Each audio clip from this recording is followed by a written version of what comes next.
Welcome, seekers of the unknown, as we pull back the veil between the living and beyond.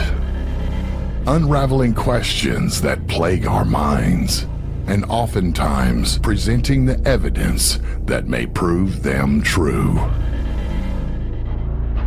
Let us take you on a journey where paranormal becomes normal, and where what is right behind you just might be echoes of the afterlife or something more. But fair warning, once you step into the supernatural with us, you might just stay haunted.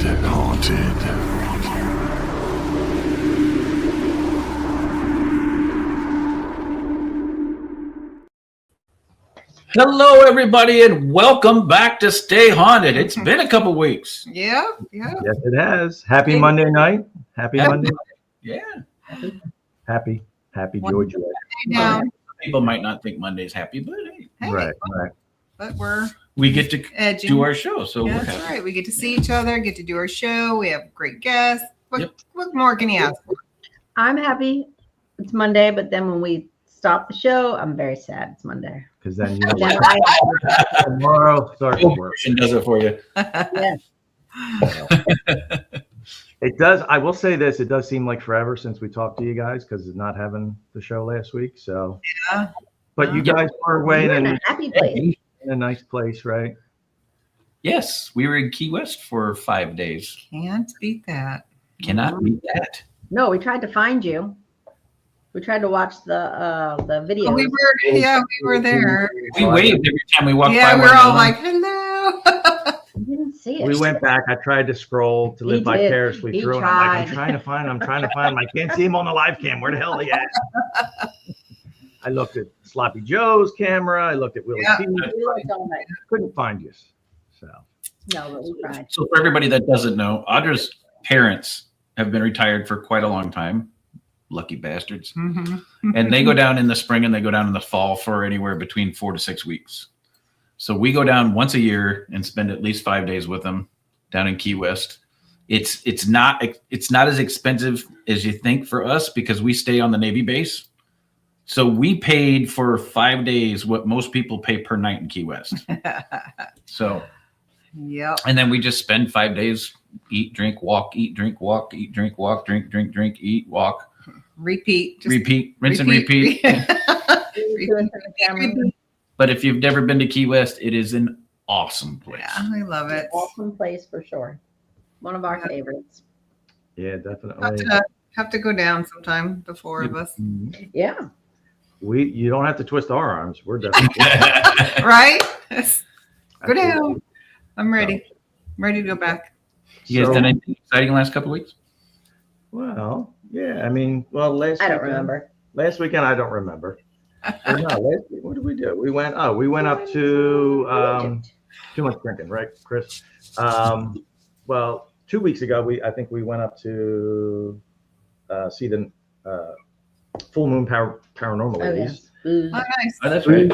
Burgers and Brews. So we went up to support them in New York. And then this weekend, we had a nice weekend. We were supposed to do an investigation up in New York with at Briarcliff with former guests of ours, Al and Leah from Investigating with A&L. Mhm. Fortunately, we had some, family matters that were with my dad and stuff like that, health issues. So we're just kind of we need to be home close and stuff like that. So we ended up going to, it was kind of like a reunion of sorts. We ended up seeing Mr. Iacovetti and Miss Lourdes and Raul and a couple of people that we investigated Matt with. and Lori. Matt and Lori. Nice. Yeah, that's awesome. Egypt That's where Historical we Society. started. That was getting back to our roots. So it was a good weekend overall. And now we have Too funny. That's awesome. Mondo, or is it Mondo. Or Jenny? That was 3:05, I think, is Jenny, Mr. Jenny, Mondo. that was earlier today. That was like at 4:45. I noticed it. Yeah, 4:40. She was here I bright and didn't early. see that. She was making sure she was going to be there first. So. We didn't do anything this weekend. Cooped. Not a new truck. Yeah. I went down to get my truck serviced and then looked at new trucks and went, ooh, I want that one. You're not allowed to service trucks. I forgot about that. You went in for. I said, "What are you doing?" And you said, "Oh, I'm taking the truck in for service." Yeah. I did. He serviced that one and got a new one. That one gave it to him and go. Service for them. That's Right? sure. Yeah. They were like, "Oh, come on, yeah, we're going to change your oil." Oh, by the way, do you see this nice 4x4 over here? Oh, yeah. That's exactly what they did too. Yeah. Yeah. Those freaking bugger salesmen. He fell for it. No, I didn't. I walked away. Hook, line, and sinker. I walked away, and then about an hour after I got home, he called me up and said, "Hey, my sales manager said he'll do this," and I went, "If you can do this, I'll come back." And he came back. He called me back 2 minutes later and said, "Okay." So I said, "I'll come on." Nice. Nice. Awesome. Very cool. Yes. Well, why don't we try that? My car needs service. Yeah, take it in. $1. You can listen. Yeah. You get $1. $1. Hello, friends in chat. Jenny, did you hear us talking about you before? Yes. I didn't realize it was 4:45 that you did that. Guys, if you did look at the promos, I don't think we should waste any more No. time. Let's get to it. We got two great We guests. need our minutes. So, guys, we have some phenomenal guests tonight. We have Stephanie Burke and Scott Porter. Stephanie is a premier psychic, medium, paranormal investigator rooted in the heart of America's rich history. Stephanie has explored some of the nation's oldest and most documented haunts with her unique abilities. She has uncovered long-forgotten secrets on few occasions. Slight technical difficulty. We just had a Tony Rathman. What you do? Time. Freaking room. It's the freaking room. Down comes the green Time. screen. Wow. It still looks like it's there. Yeah, it's not. But Chris, you It's didn't on my head. you didn't do this. It was I was talking about Stephanie. Stephanie caused it. Yeah, it's all. Stephanie, what are you doing off in the green room over there? So, Stephanie's ancestral roots run deep. Scott. Oh, Scott. Tracing back to the Mayflower and to those accused, tried, and executed during the Salem Witch Trials. Woven instinctively into the fabric of America's past, she always has the ability to see, hear, feel, and communicate with spirits. Growing up in a spiritually active historic home, Stephanie initially believed that sensing such energies was something every child experienced. It wasn't long before she realized she was far from the ordinary. Raised by a psychic medium mother and a ghost hunting father, her passion for history of the supernatural has been nurtured from a young age.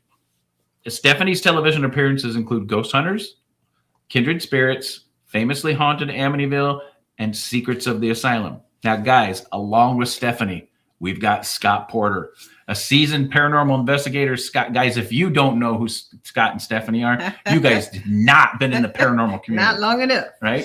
Scott's a seasoned paranormal investigator. Yeah. He's explored hundreds of the world's most active haunted locations for the past 2 decades as the lead investigator for one of America's most renowned paranormal groups. Scott has delved into nearly every haunted asylum, prison, and hospital in the country, coming face to face with terrifying spirits that most people encounter in their worst nightmares. Raised in a religious Southern family, Scott recognized at a young age that everyone has frightening experience they just can't explain, and he remembers questioning, are those godly or evil? And in the years since, he's worked in law enforcement, healthcare, engineering, science, while continuing an exploration of humanity's darker side and his disturbing, macabre institutions and the aggressive hauntings that usually accompany them. He is a direct descendant of Civil War and Revolutionary captains, as well as the Cherokee chief Hanging Wall. I wasn't going to try and pronounce that other one. Let Scott do that. Some of Scott's appearances: Ghost Asylum, Ghostland, Tennessee, Exorcism Live, Haunted Towns. Bisbee episode was my favorite. I know. We love Haunted Bisbee. Live and Secrets of the Asylum. Everybody say hello to Stephanie and Scott. Welcome, guys. Hello. Stephanie, what'd you do to Todd and Carmela's green screen? It wasn't my fault. I know she was doing some of this stuff. Yeah, right. Stop talking about me. Over there to a Scott. No. But Lord. I mean, on our end, it looked really smooth. It did. Like you couldn't even really Literally tell right anything now in the happened. back of Your the head. screen So, never like, we moved, didn't get nothing. It didn't. It was great. So we have a GSP, and every German time short hair pointer. in German case no short one hair ever knows. pointer, she's very enthusiastic, and she likes to get on. She's missing the boys. Yeah, she's missing her sons, and so we're the only ones here. So when we go on the show live, she She comes wants in. our attention. But enough about us. Let's. I can't hear anything, just so you guys know. Oh, Oh, no. no. I'm just kidding. Like, I can't hear you. Can you hear now? Can you hear us? Can you hear us? No? No. I can hear you, Chris. Oh, You can hear me? yeah. Interesting. Well, that's all you need to hear. Good. Okay, perfect. Yeah, we're good. Scott, you talk. Can you hear Scott? I can hear everybody. I can hear Scott, but I can't hear Carmela and Todd. You can't hear. You can't hear us? Hey, she can't. See, it's what she did. She hit us on the head. No, it's It's our ghost friend. It could be our ghost friend. That just means you can talk about her now, and I'm the only one that can hear it. So Oh, we can hear it. We're good. We can hear everything. I can't hear him. Oh, interesting. That's weird. Huh. Do you guys That's want me weird. to log out and come back in? Well, it might not be you. It might be Todd and It Carmela. might be us. Well, no, if you guys can hear him, Yeah, we can. We can hear everybody. I Yeah. can't. So, Dang it. yeah, why don't I do that? I'll log back out and I'll come back in, see if that'll And then work. we'll start with the questions with Scott then. There you that's go. fine. All right. Okay. Okay, Scott. So the first thing I always ask Show's off the rails. everybody that comes on the show, everybody knows who you are, but can you tell our audience what first got you started? We know that it was interesting and you had those questions, but what was the first thing that got you started and got you hooked in the paranormal? You know, it's funny because I think there's a whole gamut of things that really got me hooked on it, but I think one of the things that really sparked my interest was what I consider to be my very first interaction with something supernatural, and that was when I was in college. And I'll kind of shorten it a little bit for time, but I had come back home from college, and I was at the farmhouse with my parents, and I woke up that morning, and of course this was the way I was doing college then is I had all my classes Monday through Thursday. So I came home on Thursday night, woke up on Friday morning. I didn't hang around for the parties that much, but I had come home, woke up the next morning, and I'm the type that when I wake up, I'm wide awake. And so when I woke up, I could smell breakfast. I could hear my mom in the kitchen cooking. When I walked in the hallway, I looked. It's a long ranch. I looked down through the dining room into the kitchen. I could see her in there at the stove cooking. I could hear the exhaust fan running. I could hear the skillet. She had her back to me. She was wearing a pink house coat. I went into the restroom, freshened up, came back out. And when I came back out, all the smells were gone. Like there was no smells, no sounds, no nothing. And I knew what I had seen because it was very vivid. I mean, I could hear it, I could smell it. I could taste it. The smell was so strong. You know how breakfast is in the morning, like the sausage and eggs and all that, so on and so forth. And so I thought, well, there's only, if they had to leave in a hurry because, dad's pastor church and mom, of course they had a farm too. And so it was either they had to go to the farm for something or somebody called from church and they had to go do that. And so, I yelled for them, couldn't get their attention, they couldn't get an answer. I checked downstairs and in the garage, the car was gone. So I was like, well, I'll give them a call and see where breakfast is because if they had to leave, they'd normally leave me a plate. So I called them and I said, hey, where'd you put breakfast? And they're like, what are you talking about? And I said, breakfast. I said, I got up and was getting freshened up in the bathroom, came out, you guys were gone. Mom was cooking breakfast. I guess you had to leave in a hurry. And they're like, no, we've been gone since, like 6 a.m. Ooh. And they're like, what do you mean? Like, where are you at? And they're like, we're in Bowling Green, Kentucky. And I said, Wow. Oh my. no, there's no way. I said, Mom was just in here, at the stove cooking breakfast. And so, my dad I were going back and forth. And so my mom grabbed the phone from him and said, what are you talking about? And I explained it to her. And she said, no, we've been gone since early this morning. We're way up here. Said, I'm not cooking breakfast, but if somebody's in that house cooking breakfast, you need to get out and call the police. Right. So, and the house isn't old. I mean, but the land is.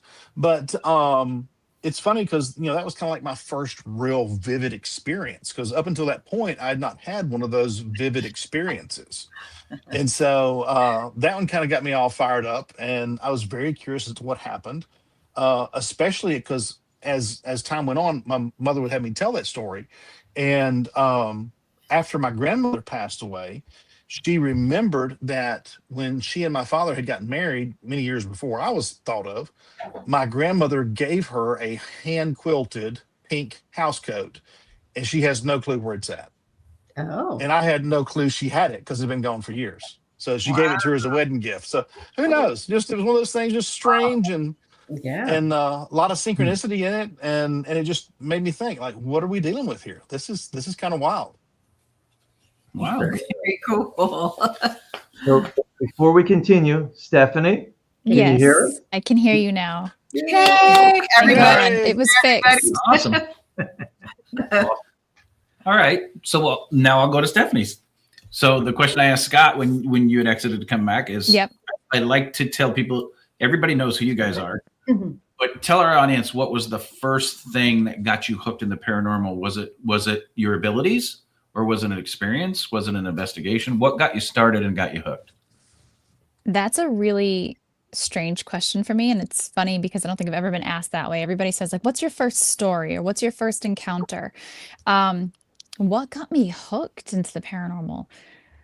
I don't know if I can choose one thing. I'll start by telling you guys that the abilities that I have are something that I didn't ask for. And a lot of people, especially nowadays where people are more comfortable with speaking about it, you'll see a lot of people wanting to take classes. I have many students. It's a really popular thing now is like, I want to get in touch with the side of myself, and people are just more open to spiritual everything. I was born in the 80s and grew up in the 80s and the 90s, and that was like a big hush hush. Like, you don't tell people that you're weird or different. Absolutely not accepted back then. So I got my gifts from my mother, who got it from her mother. And that just climbs the ladder all the way up to 10 generations prior to me. The Pilgrims came over on the Mayflower, and through that bloodline, I've had a few different family members accused and executed in the Salem Witch Trials. So who knows if that's where it comes from, if there's any correlation at all. But either way, when you get to about my third and fourth great grandmother, they did this professionally. I have their journals from the 1700s and 1800s where they talked about this sort of work. I found books where people would kind of sign in at their home to say what they were there for, whether it was like a spell or reading, healing.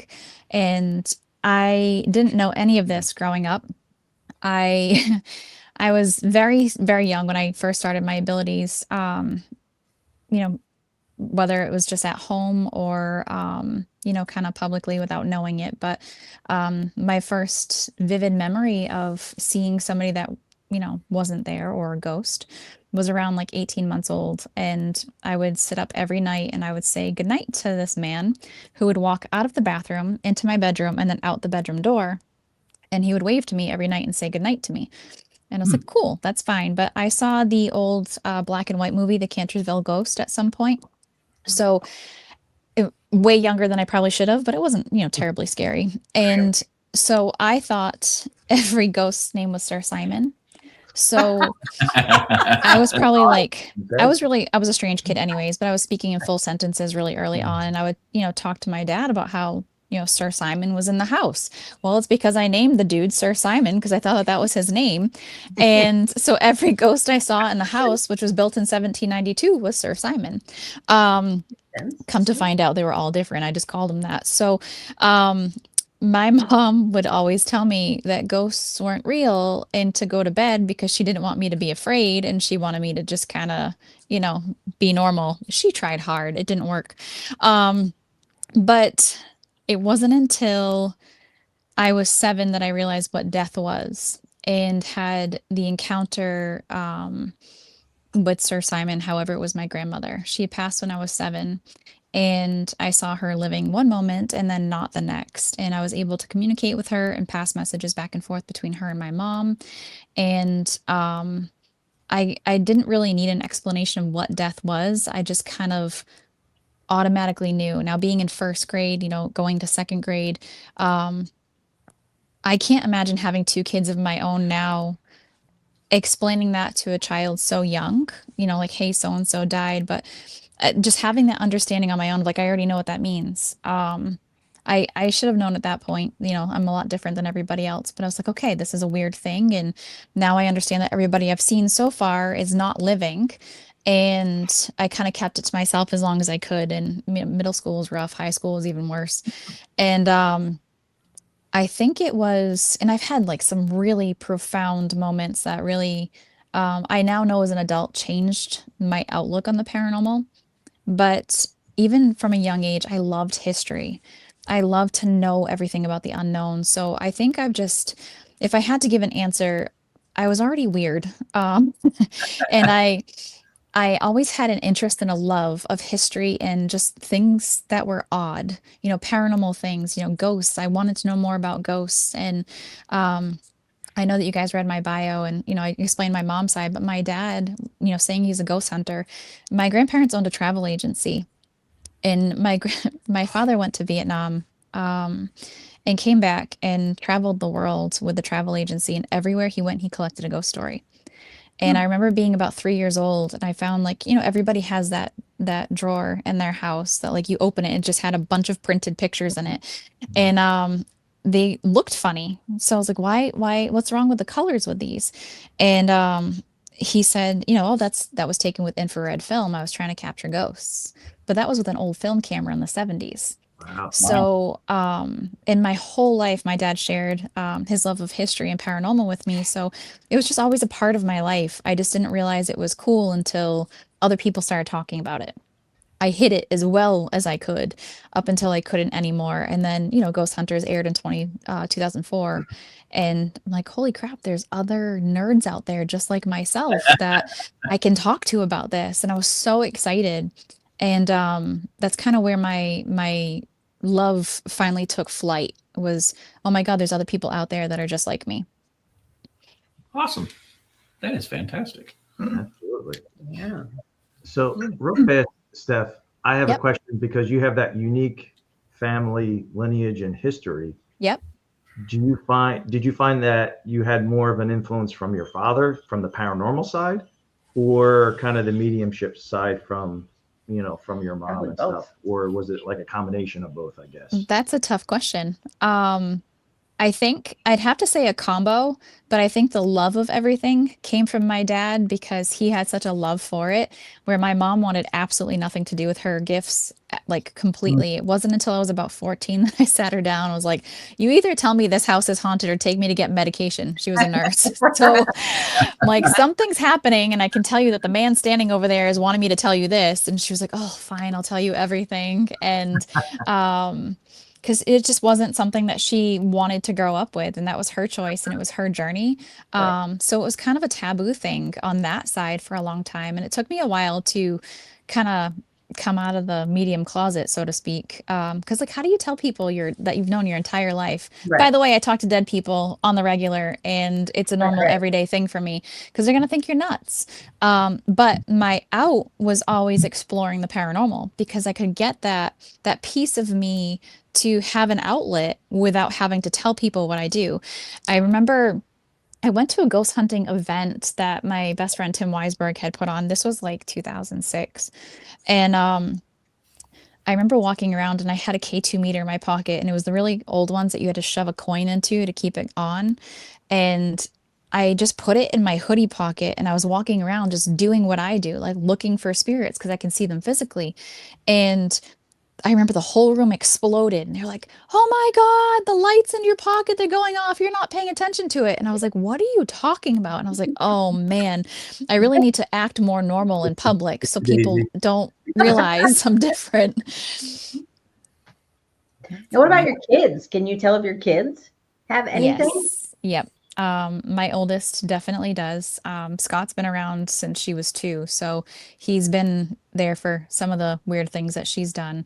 And then my youngest is hell on wheels, and She loves to do her own thing, and so far, I would say she has a lot of the understanding that my oldest did, where she just looks at you and like like she's understanding of things. Right, And of right. course, having the conversations with people that aren't there and being able to like look and pay attention, when nobody Right. else is I, looking. I have So, to interject. We were there at the house one night, and Rye was over there in her crib, sitting there just playing mhm. with her toys, and she just stopped and she looks up and she goes, "Hi, hi, Oh yeah, hi." that's right. Yeah, she did that. Back to play. Wow. Nah. Yeah. Going, what? Uh-huh. Yeah. But like that's normal to me because that's what Right, my right. oldest did too. And it's amazing to watch. I remember probably one of the things that freaked me out the most with my oldest. She had to be 2.5. Rye's only 1.5 right now, so she has a little bit before she can, speak in complete full sentences. And I was driving down the road and I could hear her giggling in the back seat. Scott was on my car speakers Yep. at the time. And I was driving to my mother's house and I heard her giggling and she said, "Oh, you're so funny." And then she said the name that my brother and I called my grandmother that passed when I was 7 that no one else on the planet knows besides my family. My Right. brother couldn't say grandma, so he made it up. Like nobody else has this name. And I slammed on the brakes, pulled over, and was like, "What did you just say?" And she repeated it. Wow. And I was in such shock because she passed when I was 7. There's no way we didn't talk about her. Right, right, She was right. only 2. There's no way that she knew. And then I looked at my phone, and it was my grandmother's birthday. Oh. Wow. Oh, very Wow, that cool. was Right. really interesting. So yeah, and then all the psychic moments from there. Yeah, she still does. She just doesn't realize she's different than everybody else. Right, But she right. loves ghost hunting. So I have to tell one though on her though, because okay. when you were first pregnant with Rye, Oh and God. we Yep. we didn't know this yet. Like this Yeah. was like you couldn't have been more than 2 days. 2 days, 3 days pregnant at the most. And we were at her Christmas thing at school, and we're sitting around after it. We're talking to some friends there, and we're just kind of all standing around. And all of a sudden, Maddie walks up and she starts lifting up Steph's shirt and like, In "Hey, let me in public. here," in public. And Stephanie's like, "What are you doing? Quit!" She goes, "I just want to say hi to the baby." Oh, geez. Yeah, You're like, she's like, "I just want to see if there's a baby in your belly." And I was like, Yeah. "What are you talking about? Who taught you this? What kid in your class said this?" Like, Right? and the It's- worst part we don't- was I was mid conversation with my ex-husband Yeah. and oh, geez. her godmother, and I was like, "Oh God, now this is gonna cause like who knows what." And I didn't realize I was 2 days pregnant. I didn't find out for like almost a month afterward. Mhm. So Wow. yeah, That's crazy. Cool, but crazy. yeah. Yeah. No, every time Yeah. a kid comes up, don't talk to me. Yeah. Don't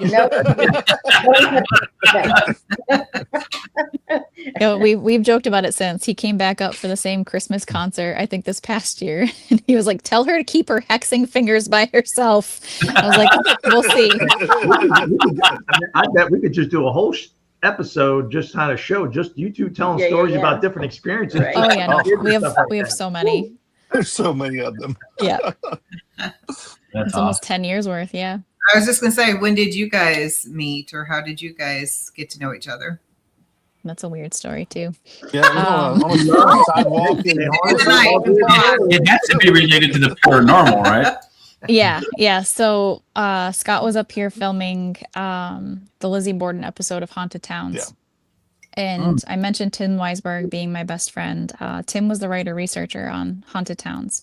Yeah. And I was at a weekend event with him all weekend, and he asked me if I wanted to come with him he had to go kind of fix something with the production, and then he kind of got inserted into the episode last minute because they had one kind of storyline flop and he had to fix it. So he's like, "Just come with me."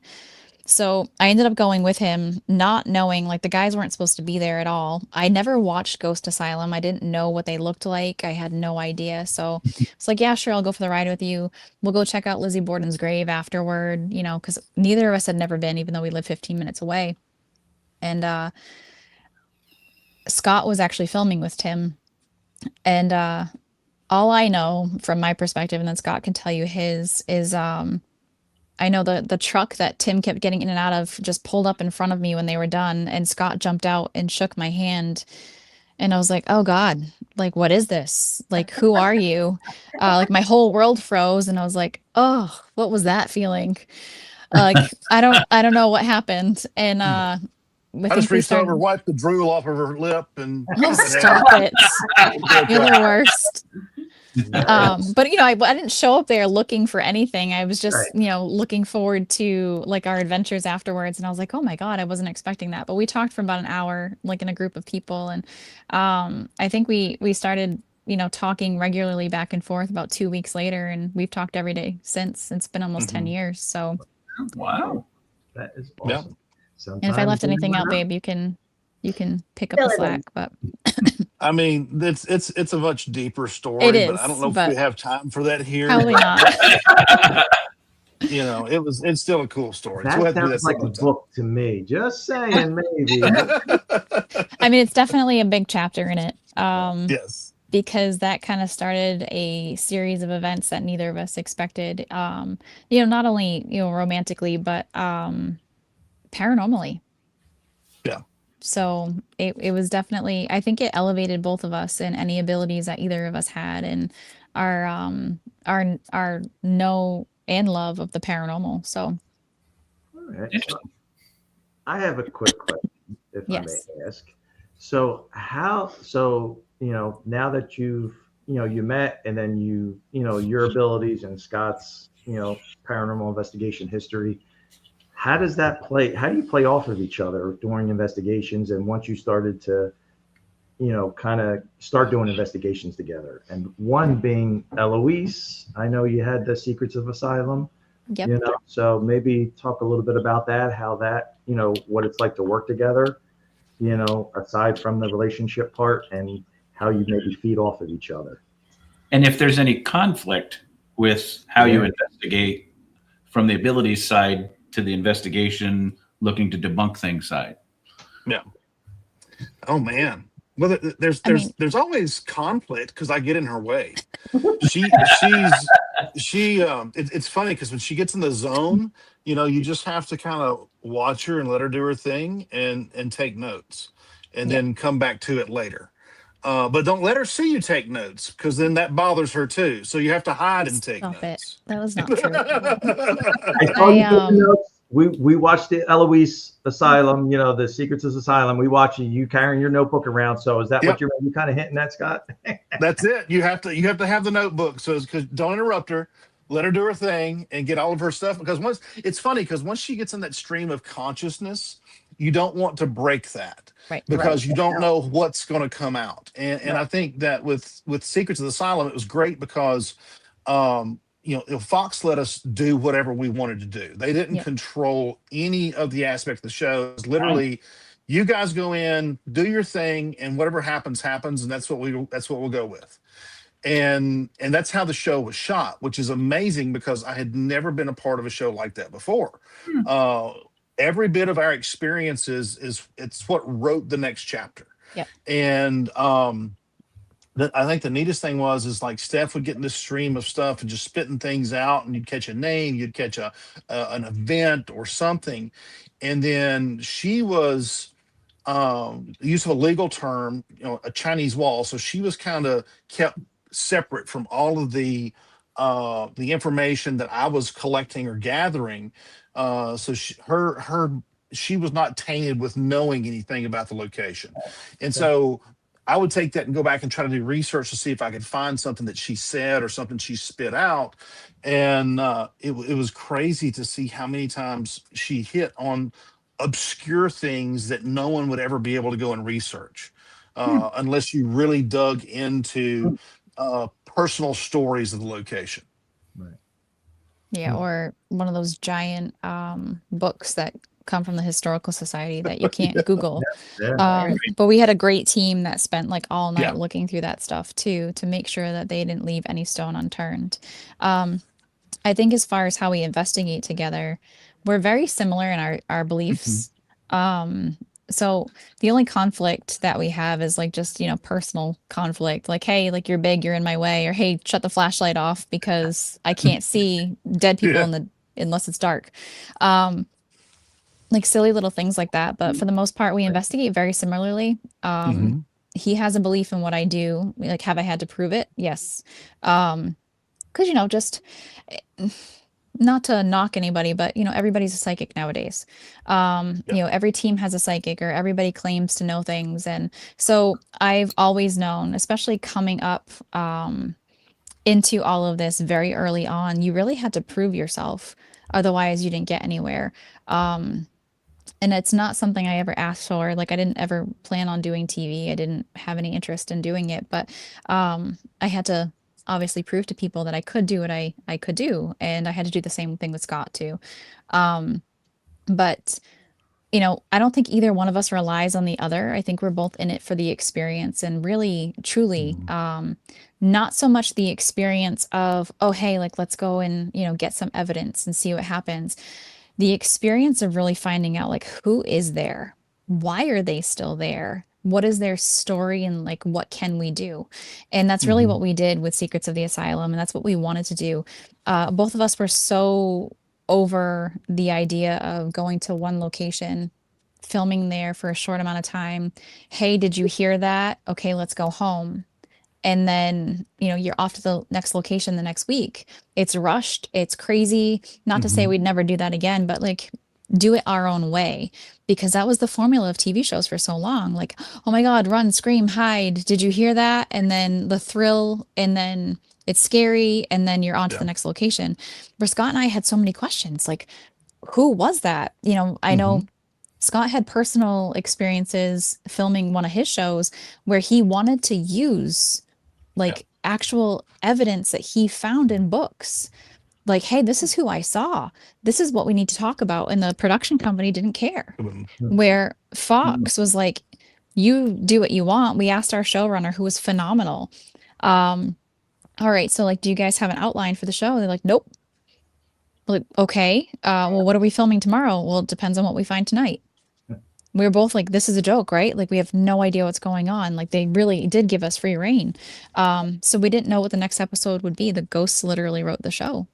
And that's how Scott and I investigate everything, is let's go in, let's see what happens. Nobody's doing research ahead of time. I remember being in a place in Tennessee with you, and we had that little girl come through to us, and the name just kept, coming up over and over again. The story kept coming up over and over again. And we went and we asked the caretaker, like, does this make sense? She's like, how do you know that? And she's like, that's not public info.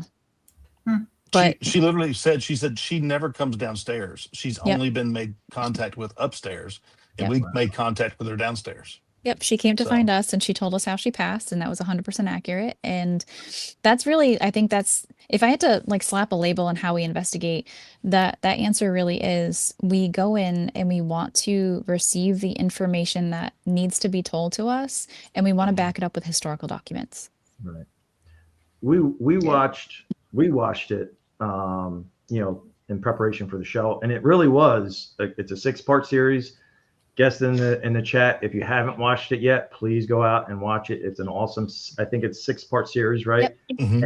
And you guys really did, like you said, it was nicely done. You guys, there were times, like you said, Scott, you got out of the way, you let Stephanie do her thing, and then your aspect, Scott, was the history and the research, focusing on that. And then there was a third gentleman, Ryan, I believe, that a local investigator to the Eloise, who investigated there. But you guys did, it's a really great series. And it's amazing. We know asylums are, I love them. They're hard facilities. They're sad. Yeah. We've been to Tala 2 times now. We want to go to Eloise because Chris and Audra, right? You guys been to Tala 3 times, but we're going to try and come out. Hopefully we'll be able to go out and visit Eloise, especially after watching the series that you guys did. So it's so much compelling information that you guys, found while you're investigating. But I have to ask about Ryan. Every time you guys are like, okay, you go on your own, and you just see his face. Was he scared? Was he genuinely that, like, he had that, part of my French, oh shit look like on his by face. myself? Okay. And by myself. Yeah, I think not to ruin any spoilers, but I mean, at one point you did put him in a straitjacket. He was excited for the straitjacket. Was he? Was he? Yeah. Well, I just put myself. I just grabbed myself. Okay, I'm gonna go by myself. All right. All right. I think there were times when he was probably a little bit, uneasy about what we were doing, unnerved. But most of the time he was okay with it, but he was still, very vigilant when he was doing what he was doing. But he had his own agenda, because I think he had some family back in history somewhere that was actually in Eloise. So I think he had an agenda there too that we never got to really touch on. But it was interesting. I just liked watching him. I thought that was me. Here's my face. You want me to go by myself? Yeah, I mean, most of the time, like, they don't capture it, but he would take off by himself while we were investigating and kind of like do his thing, which is actually part of the reason why the notebook was born, was because I would be doing my thing and he wasn't used to working with me, and he would just be like, guys, you gotta come this way, and be like right in the middle of me trying to, do what I do. And I'm like, okay, we got to figure this out, because if you want the answers from me, which was a big part of the show, I got to be able to concentrate. So it was totally fine that he went off and did him, and it it was a means for us to be able to receive the information too, that we found without me knowing about it ahead of time, because there's still to this day information that has not been revealed to me. Wow. Yeah. Scott knows, I don't. All right. You holding out, Scott. All right. I like that. Yeah, I had to hold out, because I mean we were planning on going back, and we had some unfinished business, and there were elements of the story that came out in research that didn't make the show. Yep. And I think that it's enough there that could have been another 6 episodes or more. But so I had to hold on to that, and I'm still holding on to it. Who knows? You never maybe know. go back Never someday. Cool. That's awesome. So I got a question for both of you guys. So you've both done numerous locations, but like Scott, you focus on asylums and hospitals, but you've also done towns and stuff like that. What is the most active locations, type of active locations that you guys think you've experienced? I mean, for me, the most active locations I've ever experienced, I mean, not to mention asylums and hospitals, it's just a lot of residual energy left there. There's a lot of transition that's made there, a lot of pain and suffering. So there's an indelible mark that's left just from that energetic release. And so and typically they're made of a substrate that will contain or harness a lot of that energy and keep it there. Another thing that I've had a lot of experiences in are those that are very tied to indigenous people or Native Americans.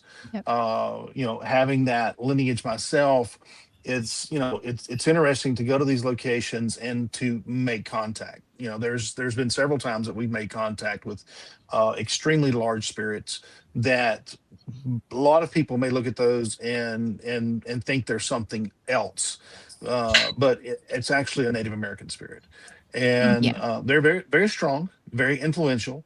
But those are some of the places that I find to be the most active.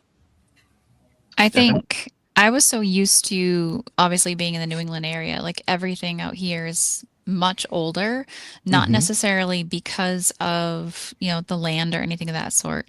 Because obviously we know Native Americans were all over the current continental US, but the buildings we have are older than anywhere else. So I think if I had to choose, I would say everywhere that Scott and I have gone together has been ridiculously active.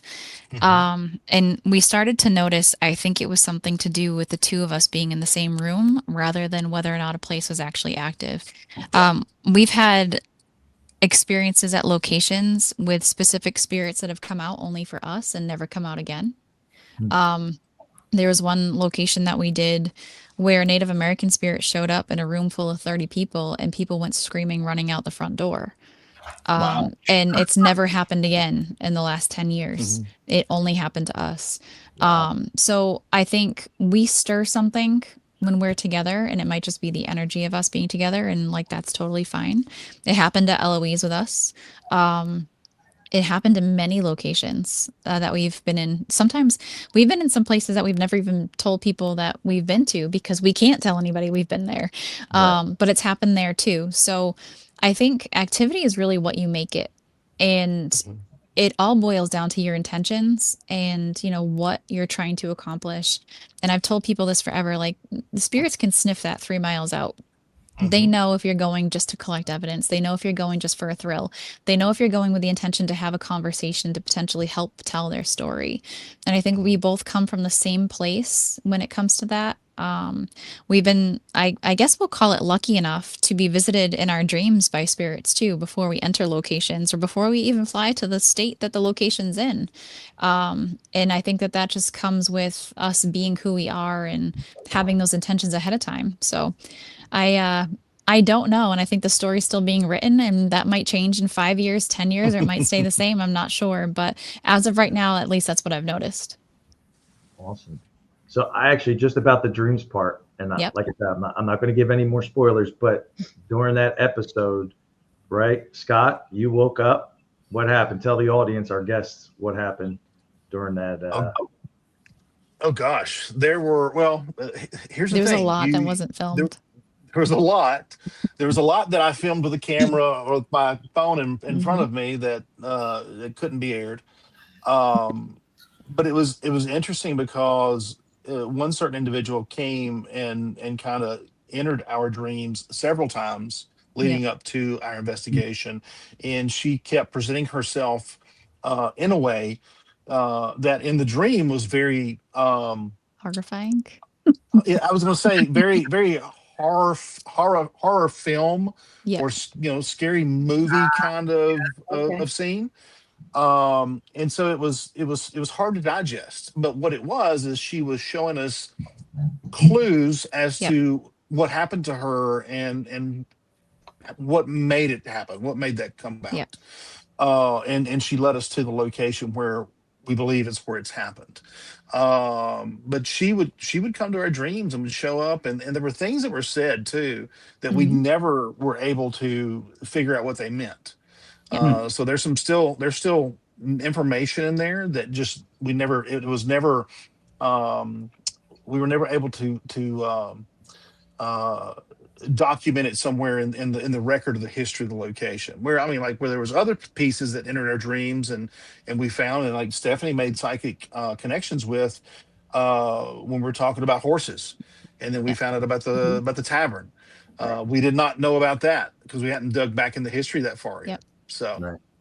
Actually, I had a dream before we went, remember? Where Mm-hmm. I told you and Rob, our show runner, what I thought the problem was, like the root of the problem with Eloise.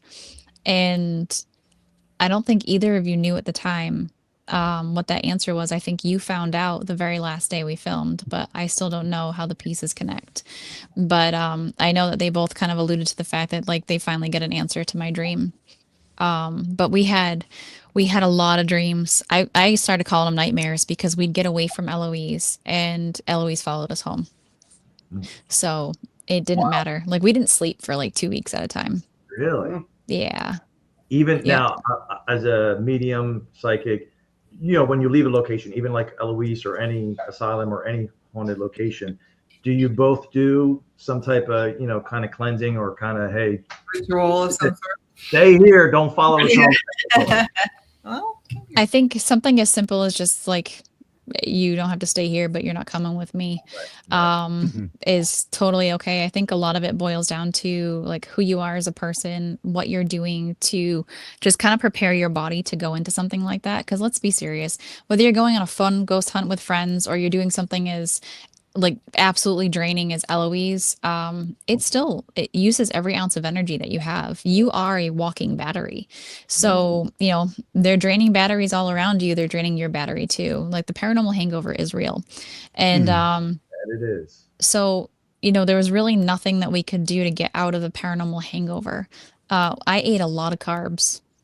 And that still did not do what I needed it to. Like I got home and I was like, I need somebody to stick an IV in me. I was so dehydrated. It took a toll on me for sure. I know it took a toll on Scott too. But we don't really do anything, too crazy. It's just working with our ancestors, making sure that we're safe and we're being guided and protected. That's really all you can do. I mean, we had, and we're both, we were both brought up religious, and not to get into like belief systems and things of that sort, but I remember we had a production assistant on staff with us. She stopped me at the door one night and she was like, "Well, I have this on, just because we're filming here." She was like brand new. She had a crucifix around her neck. I said, "Oh," I said, are you Christian?" She said, "No."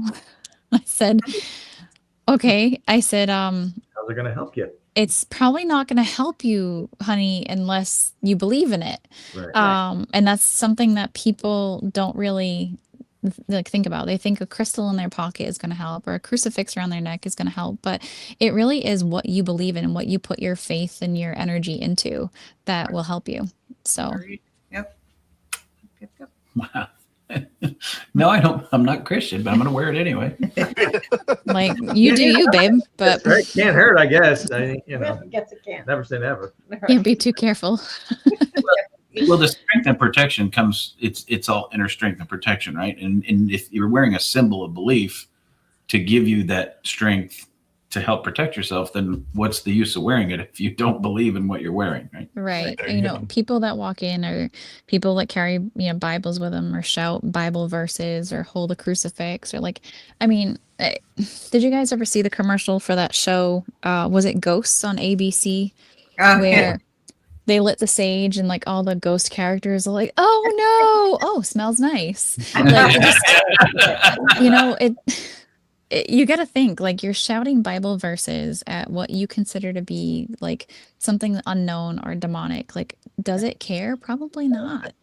It's just about, you kind of mind yourself and do what you need to. But I think the aspect of controlling those on the other side is more from an ego standpoint. Real fast. So when you said that, like that relating to that Ghost ABC makes me Yeah. think back to the Chevy Chase. Do you remember Chevy Chase when he's like possessed or whatever, and then he's like a demon or whatever, and then the maid is going around with the demons, powder around the bed. What the hell's the name of the movie? I forget. And then What he's is like, that? "Oh boy," he's going like Donald Duck. "Oh boy, oh boy." And then Yep. It's the Same movie thing. where he develops Self-murder. telekinesis because of the radiation nuclear waste. radiation or whatever. So they think he's possessed or whatever, but You're showing your age. That's it. I know. Nah. That's an old movie that you're showing your age. It's a good one though. It's a good movie. Yeah, it's a great movie. Modern I problem. didn't see it. Modern problem. That movie came out before you were born, Stephanie. Yep, it sure did. What year? 1981. 1981 it came out. We joke all the time that when Scott got his license, he could have driven me around in a car seat. So That's awesome. That's too funny. She's all the time like, "I wish we'd have met earlier." I'm like, "I'd be in jail." I mean, there was a point in time where you wouldn't have been. I just would have thought you were old. Yes, true. True. Too funny. Too funny. That's funny. Like, it's not cool when you're like 18 or 21. Yeah. You were all right when I met you, though. Yeah. Just wipe that off, Yeah. Yeah. That was my problem. So during an investigation I guess this could be for both of you, was there ever a situation or something that was like the experience was too much for either of you, kind of on an investigation that like kind of like overwhelming, I guess, so to speak. I think we Man. had a lot of those. I'm sure you have, but Yeah. anyone that particular that may stick out. Ones that you saw at least. Mhm. I think Harmonia really Well, emotionally, yes. emotionally sticks out. But our photographer, our camera guy, Yep. you saw on the very first episode we went into Eloise, Mhm. and I'll give you a little bit of background from me, from my standpoint. I've been touched, I've been pinched or whatever, and quasi scratched, I guess you would say, but never anything to the level of what I've seen a lot of people come out and say, oh, I've been attacked and it's scratched my face, it left the sign of the pentagram on my chest, and oh my God, I'm dying, and Wow. whatever. Yeah, we've heard a lot. And I used to always say that those people were, and a lot of them may be just looking for attention. Right. And Well, most people scratch themselves because they're in itchy, dusty places and then don't realize it. yes, and they don't realize it, and they see it, and there's Yeah. many different scenarios that play into that. Or they bump into something inadvertently and it scratches them, and they're like, "Oh my God, I got scratched." Well, it was just a rusty nail. Go get a tetanus shot and shut up.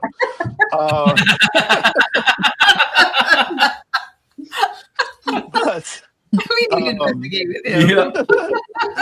but when we were filming that initial scene of the show, or that scene of the show, and I was sitting there and I was looking, or I was standing there and I'm talking, I'm looking around. You could feel the air getting thick, and then all of a sudden, the camera guy, out of the blue, he throws down this 4K camera. Okay, and I'm talking about it's a very costly piece of equipment. I'm sure it wasn't cheap. Yeah. It was not cheap, nor was the lens. The lens was the most expensive part. Yeah.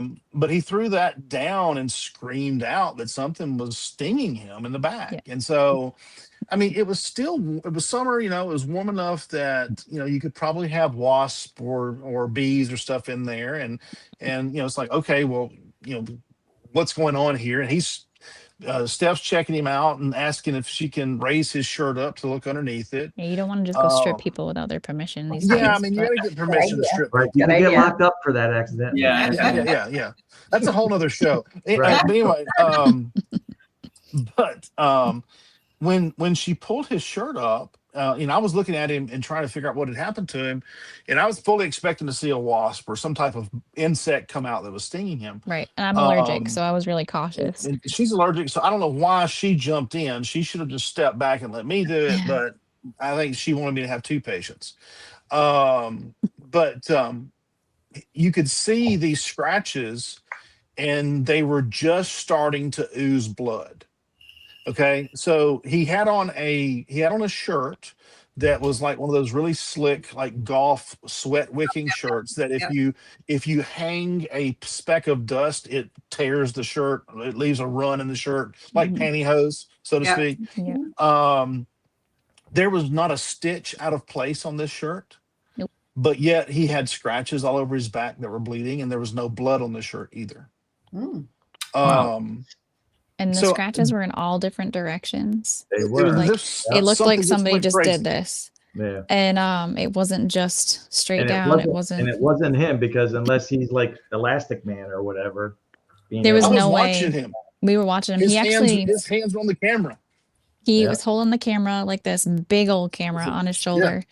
And he was backing up to get a better shot of us. And he slightly bumped the door frame of one of the rooms with a camera. So because he made a noise, I looked in his direction. And when I looked over to his direction, I was like, oh, okay, it's so-and-so. And then 30 seconds later, he hit the ground. If that. And so we were already, like, we watched it all. It wasn't like we were down the hall. We were literally 4 feet away from him. And that was really, I mean, unsettling. That was the first night in there. That was when the hours of being inside of Eloise for the first time. And I think the creepy part, as you're telling the story, I was thinking about, and I think they showed it on the show. It's been a while since I watched it from, front to back, but prior to that happening, do you remember we heard the woman singing? Yeah. And I looked at you at that point. I was like, we got to get out of here. I said, this is not good. And like, it didn't feel right. Didn't feel Like right. it wasn't like your typical, oh, you just hear somebody humming and it's lovely. Like it was very melodic, very haunting and like almost malicious. Mhm. And it didn't feel good at all. And it made me instantly sick. Like I almost puked, remember? Yeah. And Yeah. I was like, this is not okay. And it was like, I don't know, maybe 10 minutes later that happened. And like when you see Scott say, like, everybody get out now, like Yeah. we all went running. We're like, we're good. We're done for the night. Yeah. Like we can't Yeah. do this. Like, how are we going to go back tomorrow? Because somebody just Well, I got mean, hurt. we checked out the wall where he walked down. We Yeah, checked yeah. out the door. We looked everywhere for anything that could have scratched him. But you look back and you think about it in hindsight, and it's like, how did something go all these different ways Yeah. on his back? Yeah. And then later we found out that there was a story associated with that area with a Yep. patient who attacked people like that. Mhm. So it was an intriguing situation. So Yeah, it was you messed got up. validation right after the fact, and Right. to put that Yeah. together. Yeah. First And I time I've think ever seen anybody get scratched. I do That- think that That's extreme. Yeah. I'm trying to think, but I think I said the woman's name prior to it happening too. I think you did too. I think I wrote it down that at that time. So You'll have to, yeah. you'll have to private message us that location, because if we go investigate it, I'm sure Todd and Carmela don't want to go in that area, and probably Audra will definitely not want to go in that area. Just the whole 5th floor. Yeah, the Okay. fifth floor. Yeah, Yeah. That 5th floor. Yeah. Yeah. It's was- messed up. Like one end of it is Harmonia's end, and that was hard enough because spirits are spirits, but a 10-year-old Right. spirit. At the time, Scott's son was 10. Oof.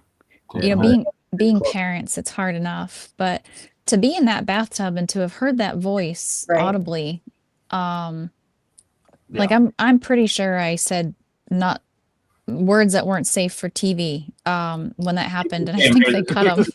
You can say that. We don't mind. You can. We speak freely. So if Yeah.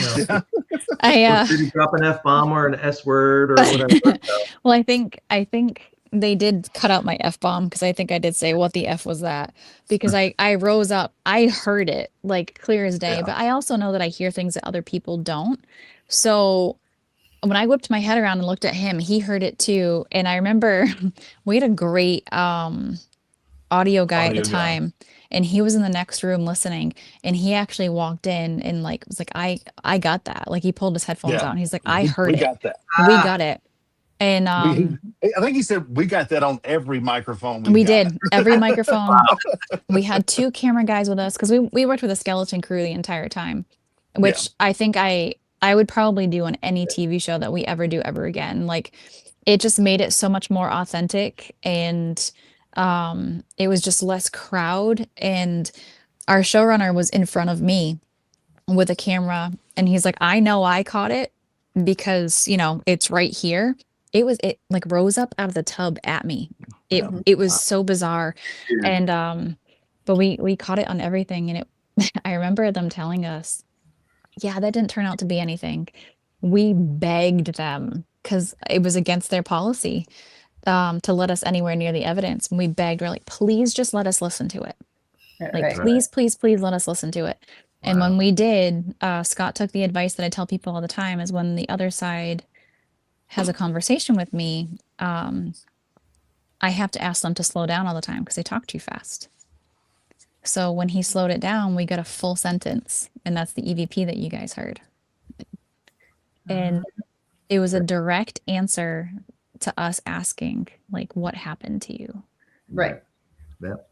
And it was probably one of the creepiest moments of my entire life. But to hear that in a little girl's voice Yeah. That's was the really disturbing. hardest part. Yeah. Yeah. And she was like 2 weeks away from going home permanently. Jeez. Oh, that's horrible. She'd already been gone for Christmas, and they made her come back just to finish out her stay. And so while she was there, that happened. Finish her out. And Yeah, then a lot to Yeah. that one. Yeah, that's a tough one. Anything Yeah. dealing with children is a tough situation. So Mhm. Yeah, it definitely was. And but she loved the music box. We actually brought it back with us to see her. We went back a year later, for our event there, and it just went wild. And Yeah. so she absolutely loves it. And that's really all we could do. There was not much else we could do except for tell her story publicly and hope that she has peace. Of course. I have to try and go. So I have a quick question. Yes. The camera crews and the audio guys, the people associated with the show behind the scenes, are they experienced investigators or are these guys raw? Like, are they experiencing these things for the first time? Does it scare the shit out of them? Do they? Do they drop the camera and not come back? Gotta go. So sometimes, I mean, just the nature of the business, a lot of those guys have worked in the industry. They've worked on paranormal shows before, so they've been involved with it before. I mean, but it's a transient business, and so you do have guys that, you know, maybe they've worked on other types of shows but never worked on paranormal. We did have one guy that left that first day. Was it the first day that he left, or was it? We had another guy, or was that on? No, that was on another show. That was another show. I filmed another show where a guy was on the show, and he was filming, and we filmed one day, and he came back and he said, "Not again. I'm done. I'm not going back." I think we had So a guy, like a production assistant, do that to us on this show too. I think we did. I was trying to remember, but it happens. I mean, you know, someone who has not experienced stuff like that before, they're just Yeah. uneasy or just not solid in their belief or faith. You know, they question things, and so it causes them to have an emotional moment. That location affected people's moods too. We had to pull everybody Yeah. aside one night and say, like, have you guys noticed that you're a little bit more snippy, snappy than usual, and like you guys are fighting with each other? Mhm. And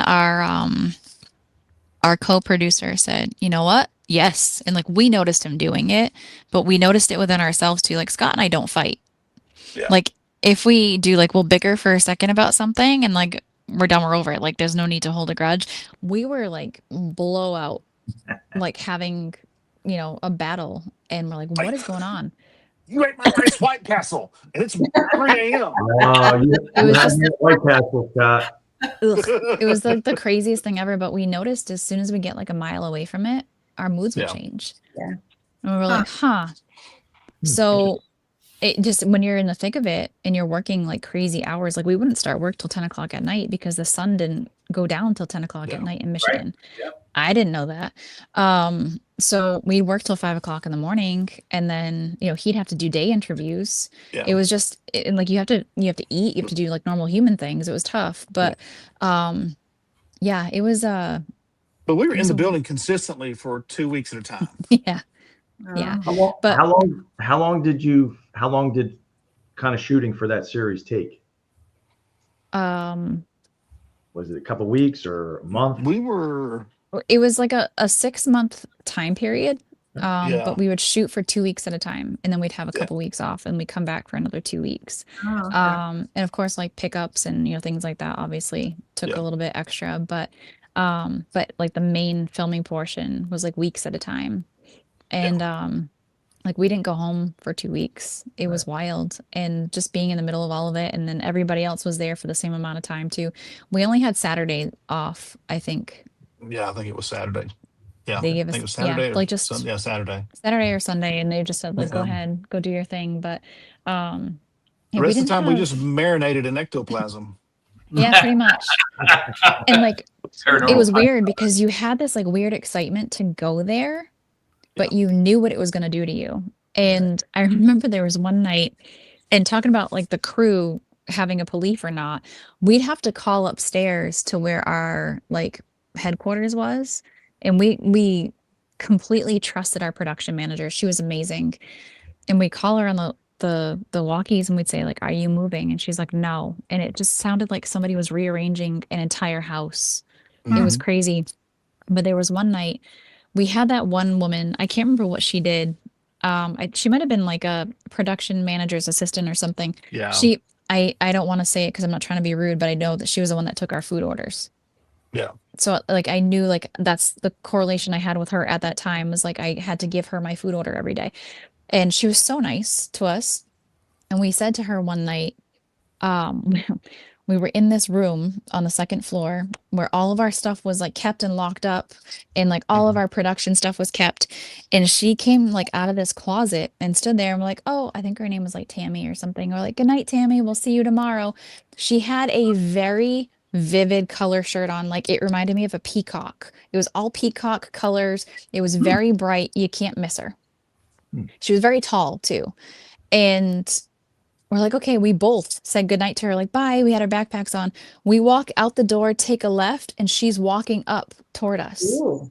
Doppelganger. Yeah. And we froze. Like, we absolutely, like, what are you doing? Weren't you just over there? And she was like, no. I'm like, okay. And that happened multiple times. It did. Were you thinking about the time where we thought so-and-so was in the back? What's his face? Yep. Audio guy. So I think it was just Scott and I, we were alone. Or we didn't think we were alone. I forgot where everybody else went. I think they were on scene somewhere to film something. And we weren't supposed to be alone, but we ended up alone. So it was just him and I in the entire asylum by ourselves. And the only other human on premise was the security guard outside that just sat in a car for hours. They never came inside. So the whole time we're there, we assumed, and I can't remember his name for the life of me, and I do sometimes, and I'm not going to right now, but it was our first audio guy. We thought like the production room was there. It's all the snacks, all the tables, and then there was a room behind it where they locked up the equipment every night. And sometimes like some of the crew would go hang out back there, and we could hear somebody talking and coughing the entire time that we were in there. Well, and we had seen him go back there. We did. And we kept making jokes. And like we had a long-standing joke with him. Like Scott and I's true conversations are the most ridiculous conversations you're ever going to hear in your entire life. Like we always joke, like if people knew what we actually like sounded like when we talked back and forth with each other, we'd either have like way more fans or people would hate us because we laugh all day long. So like say his name was Chris. Yeah, I can't remember if his name was Chris or not. We'll say his name was Chris. We'd be like, oh, we would just pull our mics up and be like, sorry, Chris. Like, sorry, Chris. Because like our little, like, we're both very quick-witted. So like, it's just outrageous stuff. And we kept saying that, like, oh, sorry. And then finally Scott's like, you know, I'm going to go back there and talk to him. He went back there. He goes, baby, he's like, there's nobody here. And I was like, stop it. I was like, you're messing with me. And I walked back there, and it was the first time I'd ever walked back there. There was not one human in that entire room, and it was not a very big room. And we both just looked at each other and were like, yep, okay, great. And we're here by ourselves with no vehicle. So I guess we're just going to sit down and just hope for the best. So we had quite a few experiences like that in that building. It was very bizarre. Yeah. Makes me want to go even more now. I know. Yeah. Bucket list. I'll be in trouble. Itch to itch, yeah. Yeah. So I like it though. yeah, no. But I can't be alone. I will tell you that place is not overly active when you first walk in because those spirits have absolutely no trust in anyone. Right. It took us time, obviously, you know, people getting attacked the first night. It took time for them to trust us. They were throwing objects at us. It was like pieces of concrete. Yeah, we had a piece of the first concrete night. thrown at us down the hallway. Something pulled my hair like the first night that we were there. And it took a while, but once they realized like it was us, it opened up to us very much so. And that's where the activity really kicked up. So one night in there might not get you activity, but don't ever believe it's not haunted for that reason. It's just some of these patients, the last thing they had left to them was their name. Right. That was it. They were fried beyond belief. And it took us a long time to really be able to break through. But once we did, that's when we started to have these really bizarre situations happen to us. Wow. Fascinating. It's cool. We could go on for hours. I know. We could. And hang with us again. A couple quick questions. Well, just Yes. one. I'll do one. I was going to do like a rapid fire, but You can. all right, okay. This won't take long. Most haunted location you've either, both of you been to? God, I'd say Eloise after what you Yeah. Right? Eloise is a big one. Yeah. I think I don't know, Hawaii is an ancient haunt. Yeah. So it's just a different creature. that's Yep. a whole nother one. I forgot about. You guys went out to Hawaii and you had an event Yep. out there, right? And that was a whole thing. Oh yeah, Oh Tattoos. yes. So that's a we've been whole. a bunch. If you don't Yeah. mind, we definitely would love to have you back on because I know we could talk for. Oh, Oh I was yeah. gonna say that's probably its own episode, but yeah, we can definitely do that. I would say it's between Hawaii and Eloise, just because we were in Eloise for so long, and I think when Yeah. you spend that amount of time in a place, then you get to see all of the angles of it, not just that one angle. I tell people all the time, like I investigated Lizzie Borden's for close to 2 decades, but it wasn't always the same night. It was always different, one night here and there. But basically living in a place like that, Right. hmm we'll do it. My house is incredibly haunted, but obviously it's not public, so I don't, Right. sit there and talk about it. But the amount of situations that have happened to Scott while he's here. I woke up one morning, he looked at me, he's like, "Did you hear the boot steps around the bed like 4 times last night?" And I was like, "No." I'm so tired. I'm like, You slept like a baby. "Sorry." Let's do that. Yeah. And he was awake, and they would walk all the way to his side of the bed and then stop. And it just drove him crazy. He's seen things in this house too. So I think it just Yeah. depends. Like, how much time do you spend in a location to really say it's haunted or not? That's one of the things that drive me crazy is people just check out one location one time, like, it's not haunted, but it's Yeah. somebody else's favorite haunt. Well, you can't really decide after one night. Right. Well, I've told people, because I've been investigating for over 30 years. I've told people that they've got to get comfortable with it. You got to remember that these are just people that no longer have their meat suit, right? So Yep. they've That's got it. to trust. It's about trust. They're not going to come out and go, "Hey, I'm going to have a conversation with you. You just walked in the door. I have no clue the hell you are." Right. You got to build trust with them. And Yep. intent, like you said earlier, it's all about intent too. All right, I'm gonna do one more rapid fire kind of for you both. This one, originally, I was just gonna ask Spirit Box, EVP recorder, or I'm gonna add this in. So Spirit Box, EVP, or medium. Well, let's go to that one.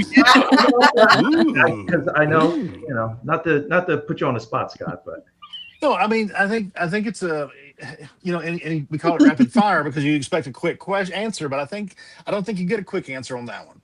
okay. Having someone who has abilities at your disposal in an investigation is invaluable because you get that connection with the spirits there a whole lot more clearly, and you can relay your intent a whole lot better. I would say. The EVP recorder. Is that what you said? The other one was EVP recorder. Doing EVP. Yep. Yeah, I mean, I'm not certain spirit boxes I'm not a fan of. I like the ones like the Echo Box where it just has phonetic sounds, and there's not an antenna where you're picking up random radio signals that might inadvertently say something that would make you think it's connecting to something intelligent there. But like using a recorder and capturing those voices, those disembodied voices or those EVPs, and really hearing them answer questions, I just think that's just phenomenal because it's like the odds of something making a sound and sounding so phonetically human, and answering a question that you ask at that very moment, the odds of that are astronomical. Yep. So you have to consider the mathematical possibility of something like that happening, and that's just out of this world. So that it has some validity to it, and so I like that.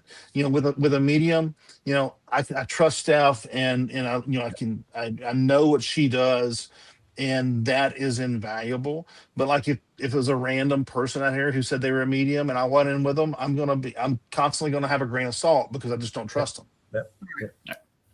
I think too, like, why can't they work together in perfect harmony? And Mhm. one great example of that is while I was in the tub in Eloise, and they asked me to do what I do, and I was giving them information. And as I was giving them information, we had the Echovox going through the geoport, and we kept getting the name Edmund, Mhm. Edmund, and then we heard a female voice say, "No, don't tell." Yeah. And we later found out, and then we heard, of course, Harmonia's voice audibly, but we caught it, on camera as well. So that really is an EVP. But what we later found out was Edmund was the coroner Right. who did her autopsy. And we found in like some journal, I think afterward, wanted to reopen the case in her death as homicide. Right. And he died mysteriously shortly afterward. Right. Mhm. Yeah. So Which I is think probably it all, why she had that disembodied voice that said they killed me. yeah. She wanted us to know it. Yeah. Right. So I think the more tools that you have that can work together perfectly, great. Mhm. Could I do without an EMF or, meter? Yeah. Yeah. Because I mean that's not really going to tell me much, especially in an old building. I did like the Mel meter there though. That didn't Yeah. bother me too much, only because Harmonia liked it. Mhm. So she made it really easy for it to go off. But honestly, I would much rather work with stuff that has motion detection. Like bells on strings. Yeah. Don't tell anybody. Let people watch the episodes. Okay. Like, That was like a crazy idea that I had. I forgot we were in Ireland when we talked about that. so simple. And I was like, hey, what if we do this? And I think Rob thought we were crazy at first. Mm-hmm. And then I didn't realize that the place was set up for a bell system at some point. I had no Yes. clue. I was just like, I think we need to do this. And it worked out pretty well. That's how they got their attention. Yeah. I need calling a nurse. Need a bell. The bell. If you, If you wanna guys- see, right? Okay. If you want to see, people got everybody in chat. You got to go watch to see what they're talking about. yeah. If It's you mine. could have seen how fast we moved up off the floor we were sitting on to run downstairs with such excitement. It was so funny. I think the only thing we ever had to redo was because Scott and I get excited and like we have big smiles on our faces and you're like, guys, you're supposed to look serious. And like, I'm so sorry, but it was just so exciting that our bell thing worked. Right. Yeah. We look at each so- other. We're like, "Is that a bell? Did you hear a bell? Is that a Right. bell?" Right. Like you think you're hearing stuff and all of a sudden you're like, oh my God. And we fly down there to see the bell still moving. It was just insane. That's That's all. awesome. So It's so cool. Okay, before we close it out and let you guys go to bed for the night, what do you guys got coming up? Tuck the kids in. Where Ooh, what do we have find coming you? up? Promote yourself. No shame. we don't have anything public right now. Yeah. We're always working on something. That's just who we are, and I think we'll forever be. But yeah, if you guys just follow us on social media, my stuff is all at Ask Steph Burke. And then Scott, what did you change yours to? Mine is all Scott Porter TN. Yep. And we post all of our stuff there. Anytime you want to know where we are, just check our social media and you'll be able to find us. Yeah. And what we're up to. Very cool. You guys going to be at the bash this I year? know. You're going to Gettysburg? Nope, we're not. No, you'll be there. Oh. Yeah. No. Maybe you should cancel our hotel, or Todd. Yeah, right? Everybody asks going, yeah, not this year. I know. Everybody's skipping this year. I'm like, dang. All right, guys. Well, thank you so much. Yeah. We will definitely Pleasure. have to having have you guys back. It would be an Yeah, honor to have absolutely. you guys back. It's an honor to have you guys on the show. Anything you guys want to say before we sign off? Thank you guys for having us. It was awesome. Yeah. There's our puppy there's dog. a pup. Always likes to make an appearance. That's Lacey, our German short hair pointer. There he is. Love it. Yeah. Yeah, thanks for having us, guys. A lot of fun. Thanks Yeah, for no, being thanks so much. All right, guys. Everybody, thanks for watching again this week. We will definitely see you next week. Next week is our 1-year anniversary show. So guys, make sure you tune in. And remember, guys, if you want to meet somebody and have a romantic relationship in the paranormal, you got to get out to these locations. You got to do some filming. You got to have trust. You got to have intent. But most of all, guys, you got to stay haunted. We'll see you next week. Have a good night, everybody. And